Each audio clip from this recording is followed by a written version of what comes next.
It's tough going for these army scouts from Armenia as the heat and humidity of the Siberian summer take hold. Just one of more than 20 obstacles. Referees are on hand to make sure no one takes shortcuts as they fight it out for the fastest time. The Army Games is the brainchild of the Russian military, dreamt up as tensions with the West surged following Russia's 2014 annexation of Crimea. It brings together militaries from as unlikely brothers in arms as Israel and Iran. Back in Siberia, the general in charge of this round says all countries are welcome to take part. We'd really like to see how well prepared the Americans are, the Germans, the British, the French.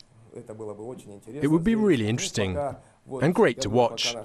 But that's a question for our diplomats, our leadership, to reach an agreement. It will happen someday, and we'd love to see them here. This round of the competition brings soldiers from Russia's ex-Soviet allies together with participants from as far afield as China and Zimbabwe.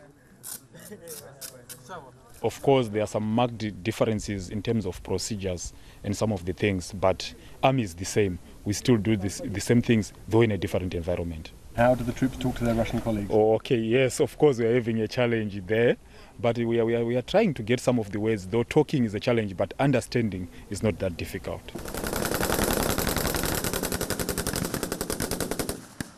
The Russian team showing how it's done, crossing the imaginary front line and taking over communications with almost 20 kilos on their backs.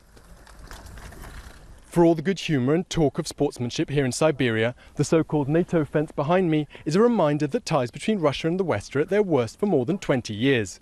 These games are about showing that Russia has alternatives, as well as friends and allies around the world. In the end, it was all smiles for the hosts, as the Russian team finished ahead of second-place China with less than a minute between them. What's a lot less certain is whether the general will get his way and see American or German troops here anytime soon.